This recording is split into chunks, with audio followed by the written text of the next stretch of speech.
শিক্ষিকা বদলি সহ একাধিক দাবি নিয়ে ছাত্রছাত্রীদের বিদ্যালয়ের মূল ফাটকে তালা ঝুলিয়ে বিক্ষোভ প্রদর্শন পরে ধর্মনগর থেকে মহেশপুর যাওয়ার মূল সড়ক অবরোধ। দুদিন ধরে বিক্ষোভ প্রদর্শন ও প্রতিবাদের পরও শিক্ষা দপ্তরের উচ্চ আধিকারিকদের দেখা নেই বিদ্যালয় চত্বরে। ঘটনাটি সংঘটিত হয় কদমতলা ব্লকের অধীন বিষ্ণুপুর মাধ্যমিক বিদ্যালয়ে। বিদ্যালয়ের ছাত্রছাত্রীরা জানায়, গত কিছুদিন পূর্বে বিদ্যালয়ের একমাত্র আর্টের শিক্ষিকা অর্পিতা নাথকে অন্যত্র বদলি করে দেওয়া হয়েছে। আর এতেই সোমবার ছাত্রছাত্রীরা স্কুলের মূল গেটে তালা ঝুলিয়ে বিক্ষোভ দেখাতে থাকে।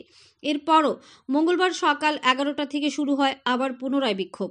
এখনো পর্যন্ত শিক্ষা দপ্তরের কোনো উচ্চ আধিকারিক ঘটনাস্থলে আসেননি। এদিকে শিক্ষা দপ্তর কর্তৃক অর্পিতা নাথকে অন্যত্র বদলি করেও তড়িঘড়ি বিষ্ণুপুর মাধ্যমিক বিদ্যালয়ে রূপালী বেগম নামে অপর এক শিক্ষিকাকে নিয়োগ করা হয়েছে, কিন্তু এটা ছাত্রছাত্রীরা মানতে নারাজ। তাদের দাবি, অর্পিতা শিক্ষিকাই তাদের চাই।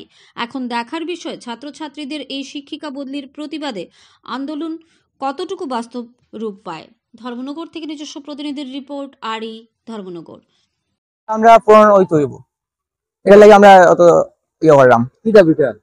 আমাদের স্কুলের প্রাক্তন ম্যাম আসলা কয়েকদিন আগে, ট্রান্সফার করা হয়েছে। তাম অর্পিতা নাথ ম্যাম, ধর্মনগরে। কোন জায়গায় ট্রান্সফার করে স্কুলে ফিরে আনা লাগে? টুলগাঁও স্কুল। সানডে আবার আমরা স্কুলে আনতে হইব, এটা লাগে আমরা হালকা থেকে এটা করলাম। এরপরে আমরা স্কুলের দাবি আছে, অনেক দাবি আছে। স্কুলে একটা বাউন্ডারি লাগে, যেটা বাউন্ডারিটা খুব দরকার স্কুলের লাগিয়া। এরপরে পিডব্লিউডি সাইডে একটা গেট লাগে।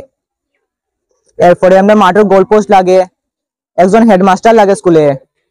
এরপরে স্কুলটা হাই সেকেন্ডারি করার খুব প্রয়োজন। এটা গ্রামের ছাত্ররা বাইরে গিয়ে পড়তো, তার একটু আর্থিক দিক থেকে সমস্যা হয়, তাহলে আমরা স্কুলটারে হায়ার সেকেন্ডারি করা খুব প্রয়োজন।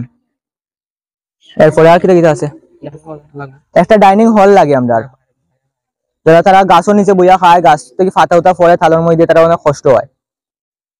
এই জন্য আমরা কালকে থেকে ইয়ে করছি। আমরা কোনো ইয়ে না, আজকে 2 দিন হয়ে যার কোনো ইয়ে পাইছি না আমরা। না, এখন পর্যন্ত কেউ আসেনি, শুধু থেকে এসেছিল, আর কেউ আসেনি।